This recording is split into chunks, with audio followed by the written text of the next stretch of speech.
Setelah 189 tahun berada di Belanda, keris Kiai Nogosiluman milik Pangeran Diponegoro akhirnya dikembalikan Belanda kepada pemerintah Indonesia. Seperti juga kelicikan saat menangkap Diponegoro, keaslian keris Luk 13 itu pun dipertanyakan.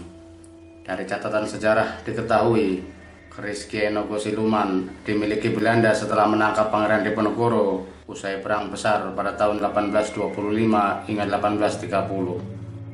Kolonel Jean Baptiste Claren kemudian memberikan keris itu sebagai hadiah kepada Raja Willem I pada tahun 1831. Sayangnya banyak pihak yang meragukan keaslian keris yang telah dikembalikan itu.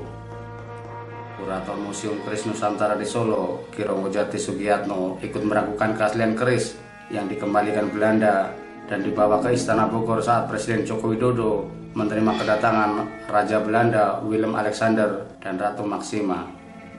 Menurut Ronggojati, sebagai penasihat utama Raja Yogyakarta sebelum kemudian angkat senjata melawan Belanda, mustahil Pangeran Diponegoro tidak paham keris sehingga memberi gelar keris Dapur Nogososro dengan nama Nogosiluman.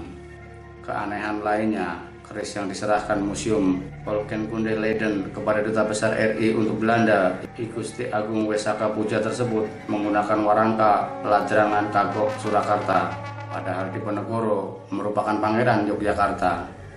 Bahkan ada yang menduga meski untuk menjamin keaslian keris Nogosiluman, para pihak telah melibatkan peneliti dari Belanda, Swiss dan Indonesia, tetap saja ada tujuan lain di baliknya.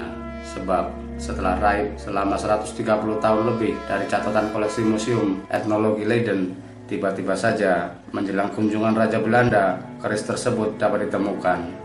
Tidak berlebih jika Peter Brian Ramsekeri, penulis buku tentang Diponegoro, menduga ada motif politik dan ekonomi di balik pengembalian keris tersebut.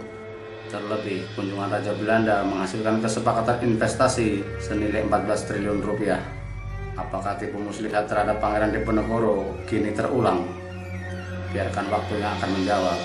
Kita mengapresiasi kunjungan Raja Belanda dan permintaan maafnya atas kekejaman yang dilakukan tentaranya di masa perang kemerdekaan Indonesia.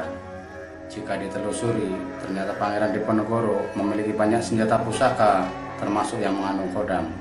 Dalam buku Kuasa Ramalan, Pangeran Diponegoro dan Akhir Tatanan di Jawa, karya Peter Carey, diketahui Diponegoro juga memiliki keris Kiai Bromo Kedali, Kiai Habib, Kiai Blabar, Kiai Preso Gemilar, Kiai Hatim, dan terakhir keris Ki Ageng Bondoyudo. Jika keris-keris lain, termasuk sejumlah tombak diwariskan kepada anak-anaknya, tidak demikian halnya dengan keris Kiai Ageng Bondoyudo. Konon keris tersebut ikut dimakamkan bersama jasad sang pangeran. Banyak yang meyakini keris Bondoyudo memiliki kodam.